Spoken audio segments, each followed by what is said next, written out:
सासाराम में बेखौफ अपराधियों ने गोली मारकर एक व्यक्ति की हत्या कर दी। मृत व्यक्ति की पहचान लालदेव पासवान के रूप में हुई है। बताया जा रहा है कि व्यक्ति सुबह टहलने के लिए निकला था, तभी अपराधियों ने घटना को अंजाम दिया है। जिलाध्यक्ष अमित पासवान ने कहा कि रोहतास जिले में अपराधी पूरी तरह से बेखौफ हो गए हैं। जिले में आए दिन हत्या, लूट, चोरी, रेप की घटना घट रही है। उन्होंने मुख्यमंत्री तथा डीजीपी से एसपी रोहतास को हटाने की मांग की है। सूचना पर पहुंची पुलिस जांच में जुट गई है। इनको अपराधियों ने गोली मारकर निर्मम तरीका से हत्या कर दिया गया।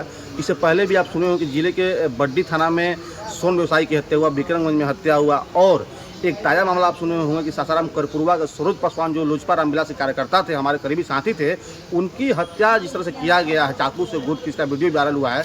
तो इस बात को जो रोहतास के पुलिस साहब के ऊपर प्रश्न चिन्ह पैदा करती है कि जब से ही एसपी साहब आए हैं तब से रोहतास पुलिस एक जो है राजस्व मुनाफा का माध्यम बन गया है।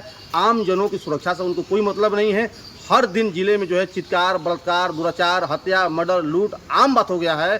तो इसमें कहीं ना कहीं पूरे रोहतास का जो पुलिस का जो व्यवस्था है, जो लॉ एंड ऑर्डर का व्यवस्था है, वो पूरी तरह से फेल है।